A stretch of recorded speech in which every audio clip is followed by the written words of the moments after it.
Panorama group जो सोचता है वो करता है।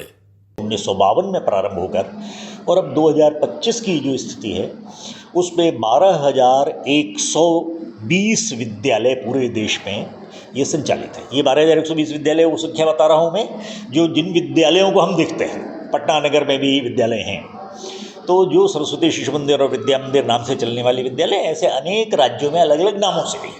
राजस्थान में उनका नाम आदर्श विद्या मंदिर है, पंजाब में उनका नाम सर्वहितकारी विद्या मंदिर है, अन्य क्षेत्रों में अलग अलग नामों से चलने वाले विद्या भारती के माध्यम से उसके शैक्षिक मार्गदर्शन में चलने वाले सारे विद्यालयों की आज 12,120 संख्या हुई है। पिछले वर्ष के कार्यक्रमों की समीक्षा करना और आगामी वर्ष के लिए कार्य योजना बनाना, ये नियमित काम है इतने बड़े काम के लिए। तो देश के इतने बड़े क्षेत्र में जुड़े हुए सब कार्यकर्ताओं को वर्ष में 2 बार मिलना, संयोग से इस वर्ष की हमारी वार्षिक साधारण सभा अखिल भारतीय यह राजगीर में होने वाली है। 11, 12, 13 ऐसा 3 दिन के लिए साधारण सभा है। देश भर के सभी क्षेत्रों और प्रांतों के अध्यक्ष, मंत्री, संगठन मंत्री, इस प्रकार के कार्यकर्ता और फिर अखिल भारतीय कार्यकारिणी समिति, ये सब मिलकर लगभग 400 लोगों की एक बैठक ये 3 दिन चलने वाली है, जिसमें हम पिछले वर्ष क्या क्या योजनाएं बनाई थी, उसमें हम कहाँ तक सफल हुए, उसके बारे में समीक्षा करेंगे, आगामी वर्ष की योजना करेंगे। काम को चलते हुए 75 वर्ष होने वाले हैं 2026-27 में।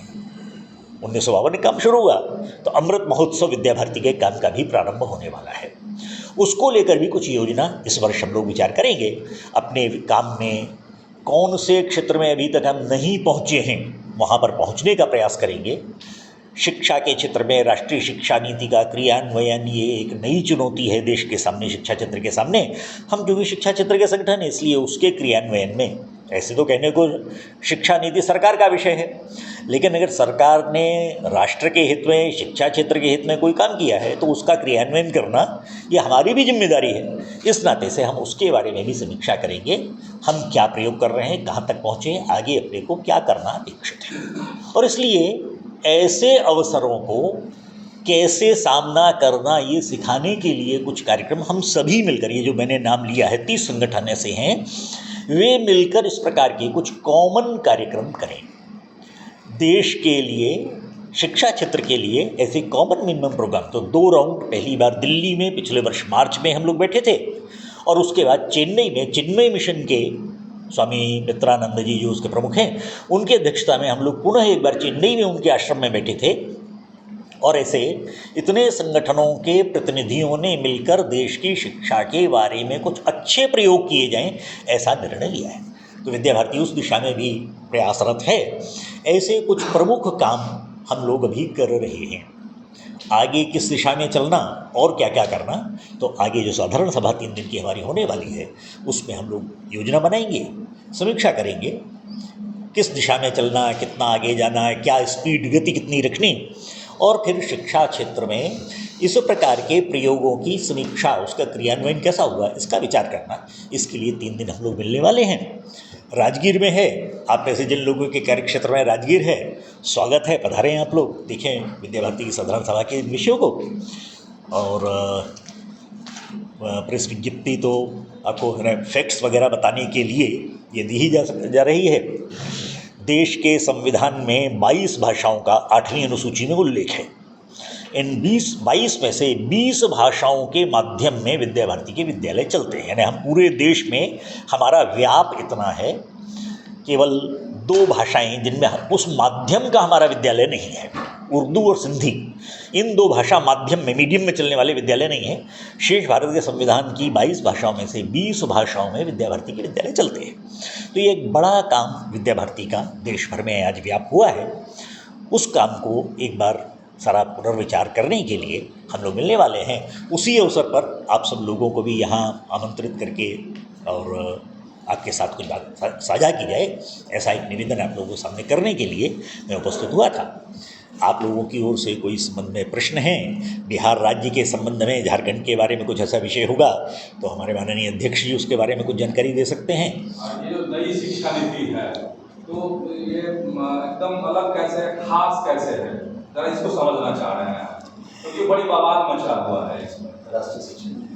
बवाल तो नहीं है, क्योंकि राष्ट्रीय शिक्षा नीति, तमिलनाडु में तो उसी पे हंगामा है, पूरी पूरी सियासत उसी पर हो रही है। अब आप तो खुद ही स्वीकार कर रहे हैं कि ये सियासत का विषय बन गया। जब कोई भी विषय सियासत का विषय बन जाता है तो समर्थन विरोध ही होता है उसमें। जी वास्तव में राष्ट्रीय शिक्षा नीति में जिस मुद्दे पर उनका विरोध है वो है भाषा का मुद्दा। त्रिभाषा सूत्र ये इस राष्ट्रीय शिक्षा नीति ने पहली बार लागू नहीं किया। 1948 में भारत की स्वतंत्रता के बाद पहला आयोग डॉक्टर राधाकृष्णन की अध्यक्षता में बना था। उस समय उन्होंने त्रिभाषा फार्मूला होना चाहिए, 3 भाषाएं बच्चों को, एक मातृभाषा सिखाइए, एक कोई भी अन्य भारतीय भाषा सिखाइए और एक संपर्क भाषा के रूप में हिंदी पढ़ाया जाए। ये 3 भाषाओं का फॉर्मूला ये राधाकृष्णन ने दिया। राधाकृष्णन के बाद 1952 में मुदलियार कमीशन बना। मुदलियार कमीशन ने यही फॉर्मूला त्रिभाषा सूत्र दिया। उसके बाद 1964 में कोठारी कमीशन बना। कोठारी कमीशन ने भी यही त्रिभाषा सूत्र की बात की है।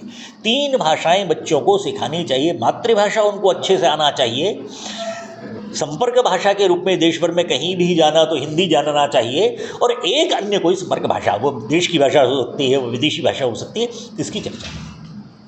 उनका जो विरोध है वह केवल हिंदी को लेकर है, तमिल को लेकर या अन्य किसी भाषा को लेकर उनका विरोध नहीं है। लेकिन ये जैसा आपने कहा कि राजनीतिक, मैं भी राजनीतिक स्टेटमेंट नहीं दे रहा हूँ, क्योंकि वो विषय राजनीति का, मेरा विषय राजनीति नहीं है।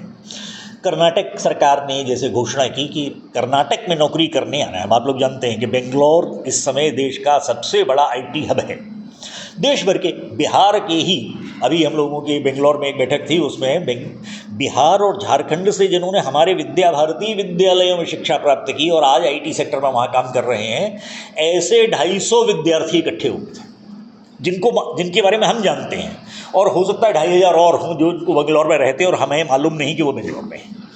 इतनी बड़ी संख्या में। लेकिन अब ये अगर अनिवार्य कर दिया जाए कि आपको कन्नड़ ही सीखनी पड़ेगी तभी आपको रहने दिया जाएगा, तो ये सियासत का ही विषय है। राज्य का विकास होना चाहिए, टेक्नोलॉजी का विकास होना चाहिए। भाषा तो रहते रहते व्यक्ति, क्योंकि अंग्रेज़ी बोलकर आप सब्जी वाले से, अंग्रेज़ी बोलकर आप रिक्शा वाले से संवाद नहीं कर सकते, फिर तो लोकल भाषा सीखनी पड़ती है। आदमी जब 6 महीना साल भर रहता है तो धीरे धीरे सीखने लगता है। तो वहाँ पर राजनीति का कारण ये हो सकता है। बाकी आपका जो मूल प्रश्न है राष्ट्रीय शिक्षा नीति को लेकर, जहाँ विरोध हुआ राज्यों के नाम, आप सब लोग जानते हैं, मीडिया के लोग हैं आप लोग, सबसे पहला स्टेटमेंट तो ममता दीदी का ही आया कि हमारे यहाँ लागू नहीं होने दिया जाएगा। केरल सरकार ने कहा, तमिलनाडु ने कहा, ये था कि हम लागू नहीं करेंगे।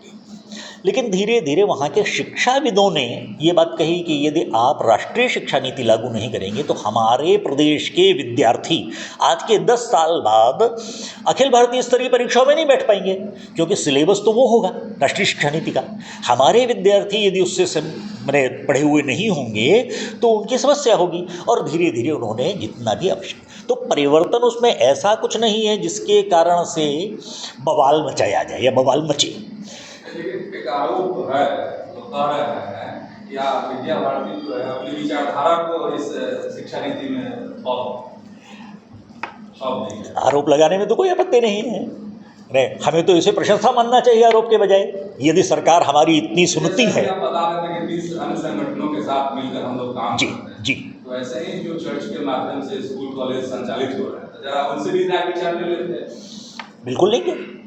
इससे पहले हम लोग ले चुके हैं, इससे पहले हम 2 राउंड उन लोगों के साथ भी बैठे हैं।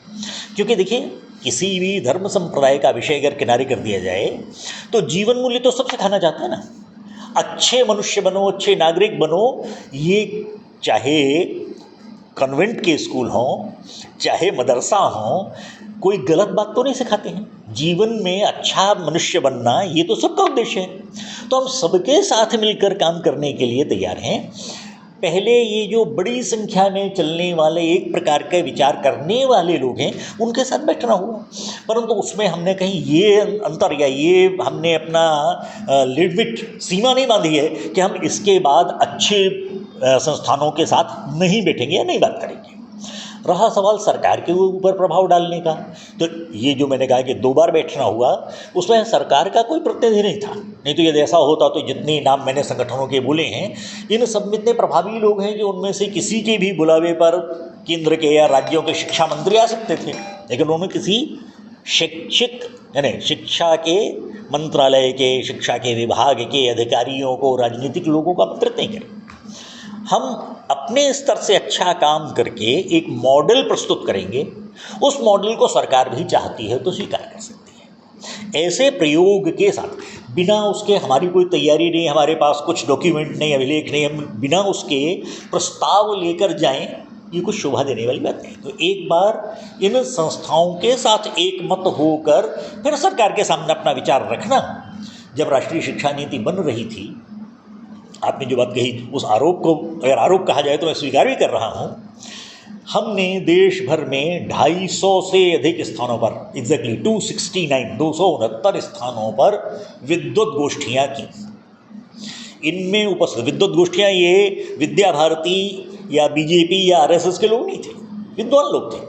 शिक्षा क्षेत्र के, उसमें विभिन्न विश्वविद्यालयों के कुलपति थे, शिक्षा क्षेत्र में काम करने वाले लोग थे, प्रोफेसर्स थे, स्कूली शिक्षा के लोग थे, और जिनका शिक्षा से दूर पास का कोई भी संबंध है, यानी उसमें औद्योगिक और व्यावसायिक संगठनों के भी प्रतिनिधि थे। ऐसे इन 250 से अधिक स्थानों पर हुई शैक्षिक संगोष्ठियों के माध्यम से हमने उनके विचार इकट्ठे किए।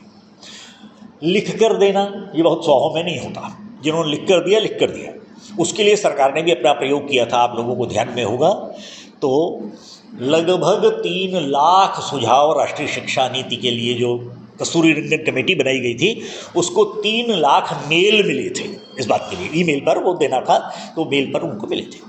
हम लोगों ने भी ऐसे स्थानों से इकट्ठे करके सुझाव उनको कंपाइल किया। कुछ कॉमन बात होती थी, पटना में अगर गोष्ठी हुई है और मान लीजिए दिल्ली में हुई है और शिमला में हुई और चेन्नई में हुई है, तो शिक्षाविद एक जैसा सोचते हैं और लगभग कॉमन बातें निकली। हमने उनको एकत्र करके 110 सुझाव राष्ट्रीय शिक्षा नीति की कस्तूरी रंगन कमेटी के सामने प्रस्तुत किए थे। उसमें से जो उनको उपयोगी लगे वो उन्होंने स्वीकार किए। हमारा कोई ये आग्रह दुराग्रह नहीं था कि आपको मानने पड़ेंगे, क्योंकि ये विद्या भारती के सुझाव नहीं है, ये देश के शिक्षाविदों के सुझाव हैं। आपको उपयोगी लगते हैं तो आप स्वीकार कीजिए।